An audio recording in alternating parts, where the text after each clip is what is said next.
So I thought this one was worth taking a video of. See the frost line right here? That's where liquid refrigerant in this situation in case was being pulled out of the evaporator. There was a lot of liquid. This is all frozen right here. This is all ice and frozen. This is all ice and frozen. I'm performing the recovery. And under these particular circumstances in a body shop where this particular vehicle, there just so happened to be a lot of liquid refrigerant up in the evaporator. So by recovering the refrigerant and lowering the temperature, so there's a lot of liquid refrigerant in there right now. So if I turn off the recovery, we're down in the microns right now, but as that refrigerant that is trapped in that oil, the oil is like a foam. You know when you use whipping cream, that's nitrous oxide in milk, in whipping cream.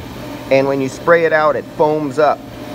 If this was a glass tube and you were to see it, you would see a lot of foam inside there that has refrigerant stuck in oil, and it's cold and it's thick and it's literally bubbling up.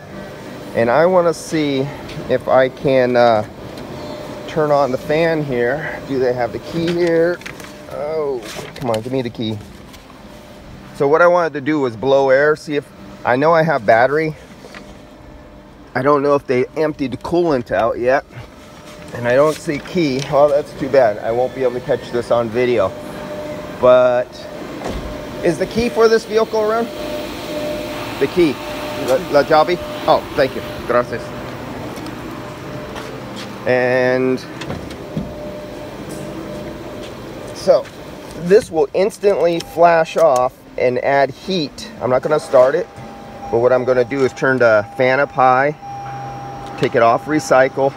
I don't want max, because what I'm trying to do is blow warm outside air over that frozen evaporator, and it'll instantly cool off. Let's see, get back here. Yep, it's gone. So that's how fast it happened. See how fast that happened? Now look at where the pressure is. We're no longer in microns. So if I did not turn on that evaporator and blow warm air from the ambient air, and outside is 65 degrees. If I did not blow air, that could stay frozen with no air motion over it for many minutes, tens of minutes, depending on the ambient air conditions. And literally, there could be an ounce or two of refrigerant trapped inside that foamy oil. But it's frozen, so it doesn't want to turn to a vapor. It wants to stay a liquid trapped inside the oil. Just like CO2 stays trapped inside the water of a Coca-Cola. And then you release the top, you release some pressure, but when you put the top back on, there's still CO2 in the water. And if you shake it a little bit, or if you heat up the bottle, the CO2 will come out of the liquid water and come up and pressurize as gas. And that's what's happening right now. So this is one of those situations I wish I would have caught it a little bit earlier as it was happening, and I was watching that frost line grow up here, and that was literally oil boiling and bubbling with refrigerant coming towards the point of removal. And I was looking inside my sight glass inside here, because it would be coming up here, crossing over and coming down the recovery line, and there was nothing coming up here. But sometimes when there's a lot and you get the right situation, you'll literally see. And if I have one of those clear little inline sight glasses that you could put in line. I should hook that up one time and show a video on that. But I can actually cause a situation where I take oil out of the system, some oil. But that's it.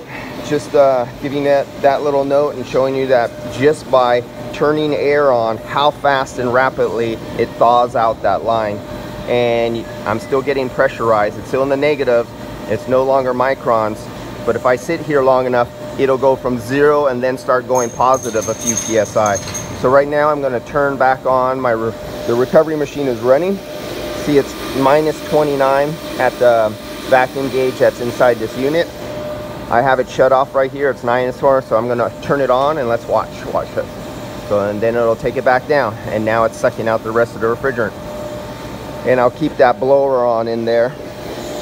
It's nice when you have a car you could run and you have warm air going over the condenser, and if you had a warm engine, that's the ideal way.